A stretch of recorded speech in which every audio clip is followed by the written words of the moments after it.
I have not done a mental health video in so long, probably years, if you don't count all of my mom, like postpartum stuff that I talked about. And I don't really have an outlet for this anymore to like be really personal and like share experiences like this and like mental health experiences. So I just really wanted to make this video and like kind of bring them back a little bit. I don't know what that would entail in like future videos, but I really miss filming on this channel and just being real with you and like sharing about my life and everything beyond motherhood. Obviously, I've shared a lot of that in the past 2 years, and that's been great. It's great to have an outlet for that too, but I know not everyone really cares about that kind of stuff or can't relate, and they want some like stuff like this. It's like more relatable. So we're going to talk about anxiety today. So basically what made me want to film this video at all is because I reached a point, probably maybe in April, where I realized I've been struggling with this severe anxiety for the last 18 months at least, and I was absolutely done with it. I was like, this is controlling my life. I'm so sick of this. I have to change things, and the first things I'm going to do are things that I think I have control over. And then we'll go about seeing it done professionally. You know what I mean? Like, I want to try some things first before I seek professional help. So that is the disclaimer here, that none of this that I'm going to talk about in this video is any replacement for actual treatment of anxiety. And I'm just like tired of not taking it seriously. It's always just been like, I just have anxiety, you know, postpartum, whatever. It's just, I'm anxious. And I want to take it more seriously because I am getting older and I'm terrified of causing actual harm to my body by not taking my anxiety or my heart health more seriously. But I also need to take care of my heart a lot better, and pregnancy and my heart just, they weren't compatible. So I'm a little scared to get pregnant again, but I do want another baby. So like, anyway, that's not what this video is about. Don't worry. It's not all about postpartum, but that obviously plays a huge factor into my anxiety experience. So let's start there. Obviously, my anxiety and my physical symptom manifestations started happening when I was pregnant.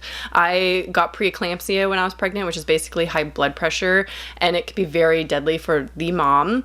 And it got really scary at the end. I had to be induced and everything. My whole birth story's here on YouTube. You can go check that out. But I had preeclampsia, and so I consistently had high blood pressure towards the end of my pregnancy. I still had heart symptoms afterwards though, and I have pretty bad heart palpitations ever since. And when my anxiety and stress is really high, that's one of the physical symptoms that I experience are heart palpitations. And those are scary. It feels like my heart is gonna stop beating, and it just like will slow down a little bit and then beat really hard, and then it's horrible. I hate it so much. Anyway, but then I got postpartum anxiety. Yep, I'm pretty sure that's what I was dealing with. A lot of intrusive thoughts.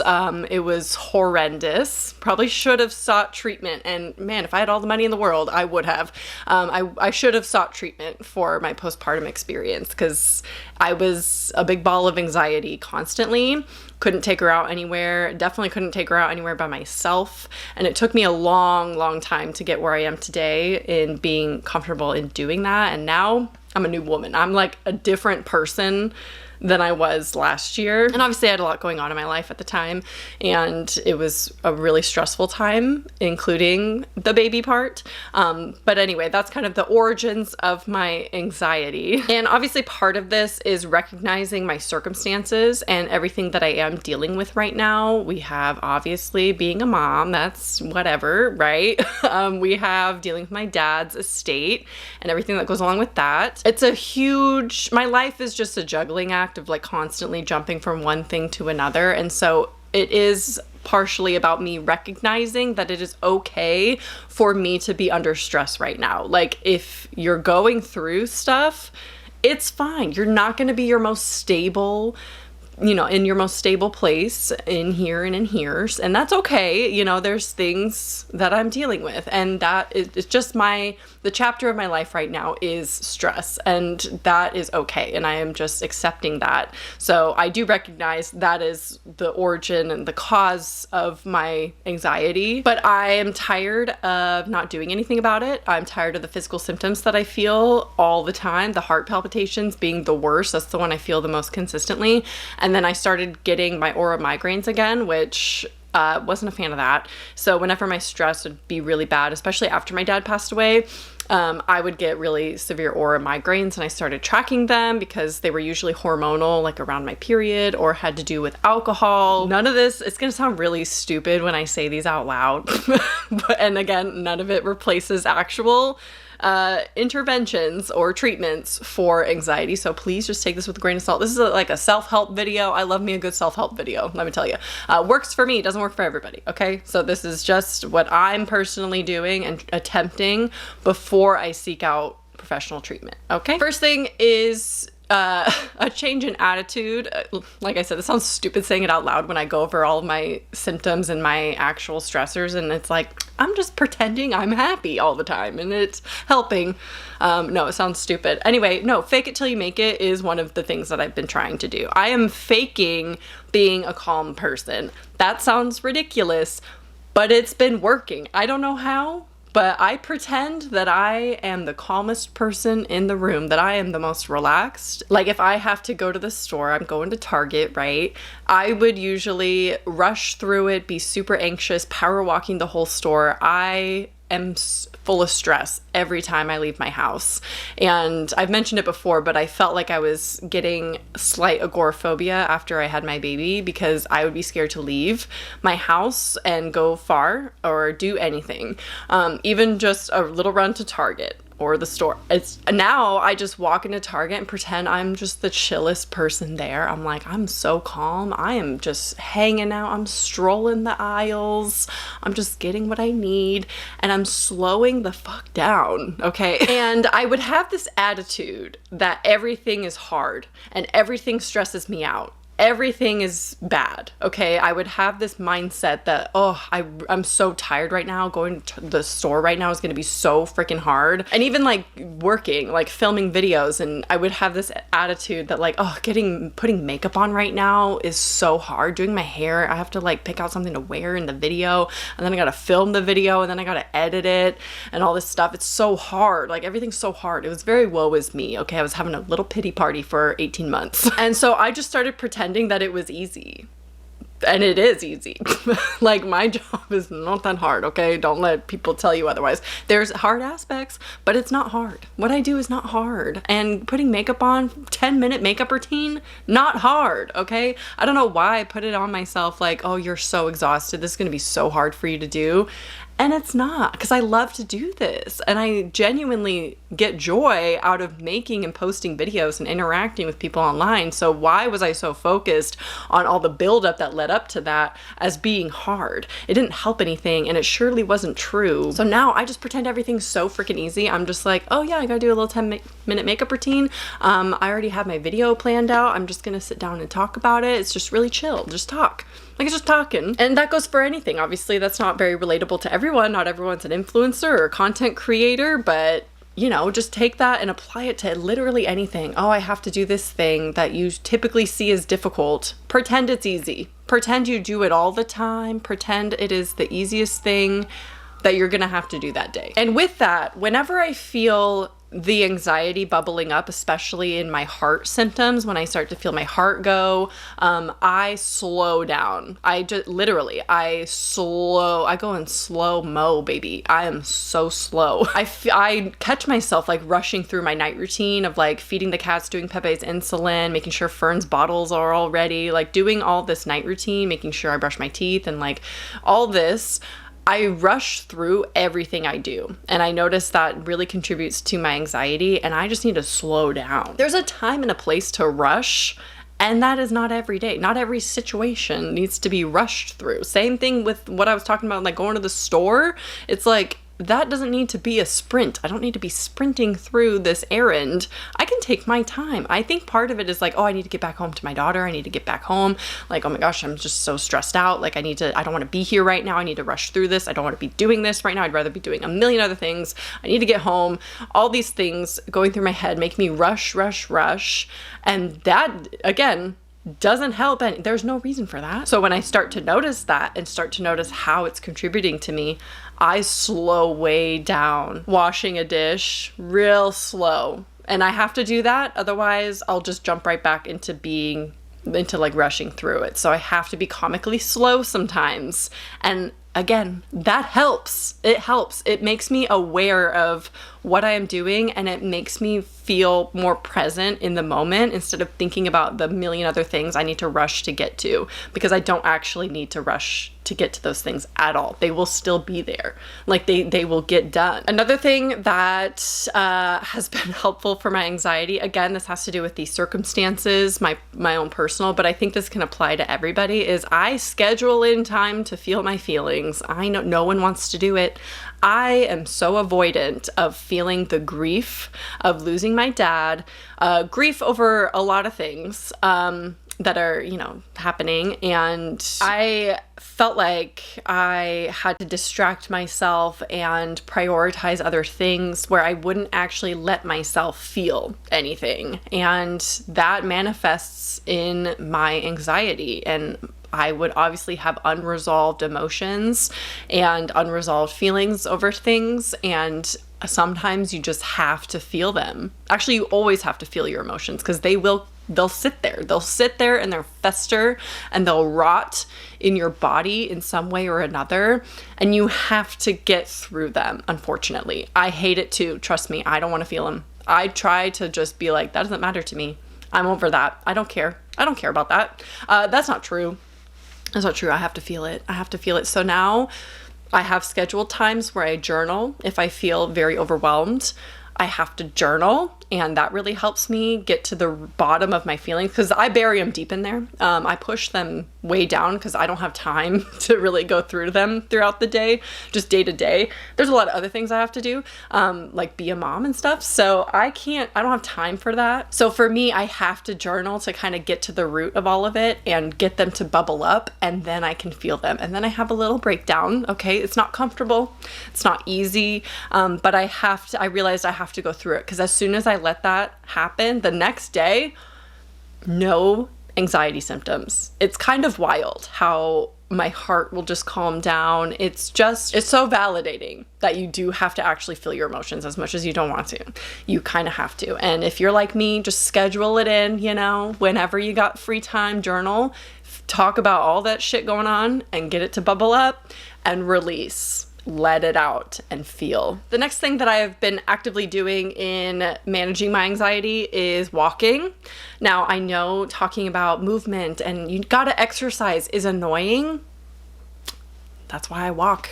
I don't do any other strength exercises right now. I mean, I do here and there, but that's just lower priority right now, is to actually do working out. I don't really work out, but I walk. I walk a lot, and it manages the anxiety. I feel so bad when I don't get a walk in the mornings, because I can feel it in my body later in the day. My ideal is to do 2 20-minute walks of fast walking. I walk very fast, like 3.5 to 4 miles an hour. If we're talking treadmill speed, that's the pace that works for me. I'm 5'5", so that's my gait. I don't know.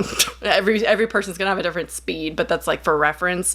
My fast walking is 4 miles an hour on the treadmill. And I do that for 20 minutes in the morning. That's a given. I do that one every single day, usually with my daughter in the stroller. I will walk 20 minutes fast walking. Now, whether or not I get a second walk in the day is questionable. It really depends on what my day looks like, but I really try, because when I walk for 40 minutes a day, I'm a different person. It has completely gotten rid of my brain fog. Now, I was probably in a fog because of postpartum for that full, 18 months or whatever.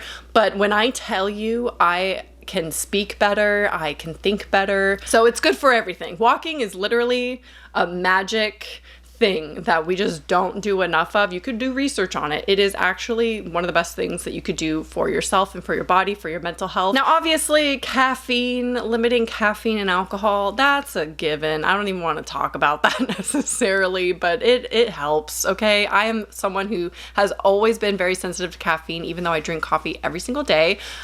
For me, 2 small cups of coffee spaced out is the perfect amount and doesn't spike my anxiety. I'm just really sensitive though, so that's just something that I'm doing personally. And then obviously limiting alcohol, but you knew that just like with walking and exercise, you know it already. You've heard it a million times before.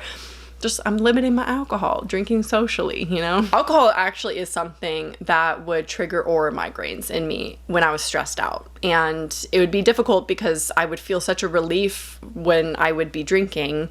And it was like the only time, this sounds really bad, the only time I would feel calm is when I would drink. And so I did drink a little bit more than usual for me towards like the end of last year and at the beginning of this year, and it just wasn't making me feel good at all. Like I would get really bad anxiety the next day. It was very triggering to my anxiety, despite it helping so much in the evenings when I would drink a little.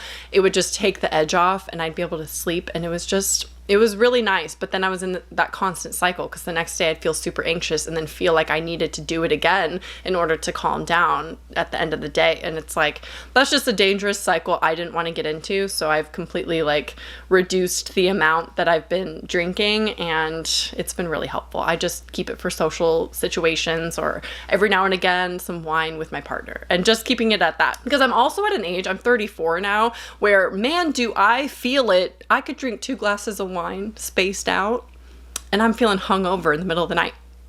And that's sad. It's sad. Is it weird to mourn like my 20s when I could just feel good and drink and then be fine?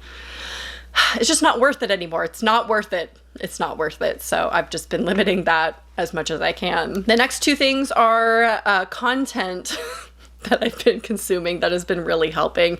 And they're very niche and very weird, but it's been working. Oh my God, has it been working? So obviously meditation is like a cliche thing, and it didn't work for me. I mean, it worked for me for a little while when I didn't have severe anxiety, but my anxiety got so bad that I just could not sit and do a meditation. It just wasn't happening. You know what I did find that works better? Hypnosis videos. Something about the constant talking of a hypnosis video. Oh my God, is it so effective? I have found some really great ones. I'll link them down below. Give it a try. Don't knock it. It sounds weird. You're not actually like under anyone's spell. It's not like hypnosis like that, but it just works so well for me. I listen to it at night before I go to sleep. Puts me right out. Like I fall asleep every single time when I listen to these videos. They're like 20-ish minutes, and I can't make it through a whole one. I can't do it. I've never felt so calm and relaxed in my entire life than in the middle of a hypnosis video. It's incredible. Again, this is something that's not going to work for everyone. If meditation works for you, that's great. If it doesn't work for you, try a hypnosis video because it's similar to a meditation video. You're very present, but it's constant talking and reassuring of what you're doing and like telling you what to do and how to think and everything. It's just so nice. There's no quiet time. There's no quiet time for your mind to start wandering. I found a style of ASMR that works for me. ASMR is something that I used to find very cringe. I'm not gonna lie. I hated it. I hate talking ASMR. That's definitely not for me. A lot of it makes my skin crawl, okay? But I found a style that works for me. So I feel like because there's so many, you know, different types of ASMR, there might be something for you that actually works. And I also watch those videos at night before bed, and it just makes me feel so relaxed. I want to tell you which ones work for me, but I'm kind of embarrassed by it. I'm not that embarrassed by it, but it's just like, might be a little bit weird and niche, but I think you have to find a niche ASMR that works for you, okay? For me, so I love getting my head scratched. That's like my favorite thing in the entire world. And I found a creator who actually does that to other people in video form. And she'll do like back scratches and stuff. It works for me. I'm like a visual ASMR person. I don't need any sounds at all. It could be dead silent. Obviously there's no talking in these videos, and they're just so calming to watch. I think it's because I have high empathy or something that I can like relate, and I can like picture myself in that position and how good that would feel. And so that's why it works for me. It's really weird, I know, but that's my style of ASMR that works. It's a visual one. So the next thing has to do more, again, we're gonna go back to like mindset a little bit and things that I think when I'm feeling anxious. So firstly, I've been practicing radical acceptance. Just accepting every single thing, no matter how difficult it is. It is what it is. It's going to be what it's going to be, and that is okay. It's just an experience, right? So if Fern's having a really hard day, or she's not sleeping and I don't get any time to myself at all, and it's just one of those days, I just accept it. I say, you know what? We're gonna try to make the most of it, and we're gonna do something. I don't know what, but we're gonna figure it out together. And this comes down to the idea that stress and anxiety is really resistance to something. So it's something you don't want to be doing, or something you wish wasn't happening.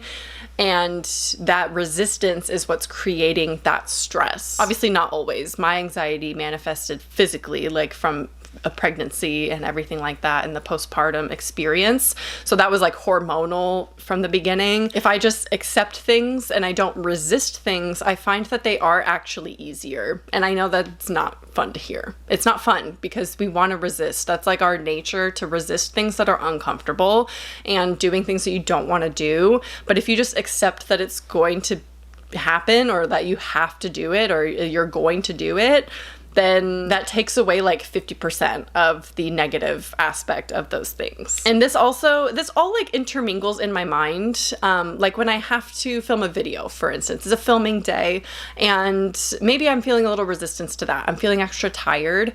I, first of all, have radical acceptance over the day. No matter what it looks like, it's just going to be what it is. I tell myself I'm going to film and I'm going to get ready. And so I begin to think about how easy all of that is, how easy it is to get ready, how easy it is to film a video, how easy it is to edit, how easy everything comes to me. And I accept everything along the way, any hardships that come along. And those two things working together really help me get through the resistance of whatever I'm going through. And again, when I feel that anxiety bubbling up of I don't want to be doing this right now and feeling anxious over it, I slow down. So it all works together. It's like a continuous thing that I actively have to participate in every single moment of every day. And I am actively working on my anxiety every single moment of every day. And it's exhausting to do that, to constantly be thinking about it, but I'm trying to get to this place where it comes more naturally, because I'm naturally a high-strung, neurotic, anxious person, always thinking of worst-case scenarios, always having intrusive thoughts over everything. And I'm trying to get to a place of peace where I don't have to be thinking that way. Because I didn't used to. I didn't used to be that person, and I miss that person that was more relaxed and more go with the flow and chill. And I want that peace back, and I'm deciding to take it back. Like it's my responsibility to get that back and get back to that place. So it's a constant thought process, a constant state of fighting the anxiety and trying to go against everything that it's telling me. Lastly, another thing that's helped me in helping my anxiety is doing the things I say I'm going to do. Because when I don't do them is when I feel stressed out. It's mostly stress, less anxiety, but I do feel that anxiety about certain things. If I decide, oh, well, I told myself I was going to work today and I decide not to, because that's one of the perks of being a content creator. You have to be very self-disciplined, and I'm not. So I would give myself a lot of pass days where I'm like, you're really tired. Let's just skip it, right? And when I do that, I feel more anxious than if I had just did the thing. Or, this can also apply to hobbies. Say you have something that you really want to do for yourself and you decide not to do it. Sometimes not doing it is more painful than actually just doing it. This can apply to literally anything. Doctor's appointments, you're only going to get more stressed out the longer you postpone things. Everything. It applies to everything. When you actually do what you're going to say that you were going to do, it reduces your anxiety. And usually it is less painful going through it than the anxiety that comes after of not doing it. You know what I mean? If there's anything that you can think of that you do or practice that helps reduce your anxiety, please leave some advice in the comments for me specifically, because I'm always looking for new stuff. Any self-help channels or anxiety YouTube channels that you really like, I'm really in the market for that. But yeah, let me know your thoughts and any advice that you may have. Let's just share and talk about it in the comments. I hope you enjoyed this mental health video. That's been so long since I filmed one, but I really love doing these, so I kind of want to keep doing them. But anyway, leave a comment. I hope you enjoyed, and I'll talk to you soon. Bye.